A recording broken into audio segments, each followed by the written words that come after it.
The Trump administration is ratcheting up the pressure on TV stations and networks with new threats to remove their licenses. This comes after ABC suspended Jimmy Kimmel's late-night show following a thinly veiled threat from the head of the FCC.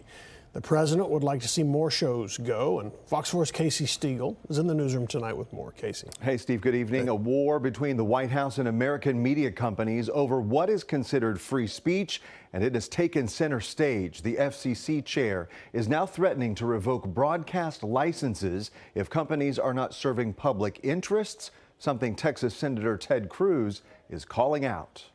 As the fallout continues over ABC's decision to bench late-night talk show host Jimmy Kimmel this week for what the Trump administration and others called insensitive remarks about the murder of Charlie Kirk, the man President Trump appointed to run the Federal Communications Commission is putting other media organizations on notice. They have a license granted by us at the FCC, and that comes with it an obligation to operate in the public interest. And Brendan Carr didn't stop there while appearing on right-wing commentator Benny Johnson's podcast earlier in the week.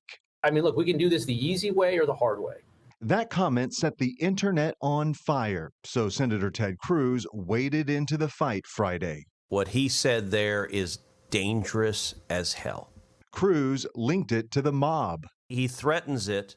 He says, we can do this the easy way, or we can do this the hard way. Yeah. And I got to say, that's right out of Goodfellas.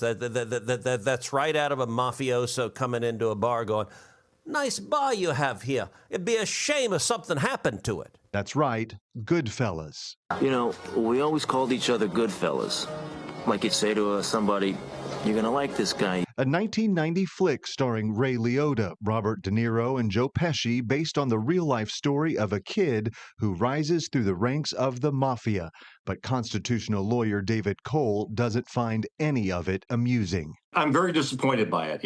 It's not consistent with the way the FCC has run its railroad for a long, long time. Cole says the public interest being cited by Trump's FCC is an antiquated policy still in place from when the agency was established in the 30s, then later amended in the early 40s. That law is still on the books, and it's what the FCC is citing in their dealings with ABC. There's very serious question whether that statute is still enforceable today.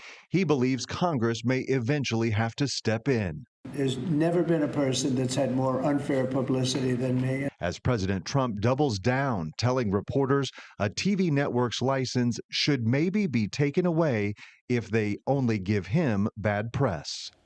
So Chairman Carr mentioned on that podcast it may be worthwhile to consider investigating The View talk show, also on ABC. Meantime, today, a federal judge in Florida tossed out a $15 million lawsuit President Trump filed against the New York Times, claiming the organization defamed him. Steve? All right, Casey Stegall. Casey, thank you.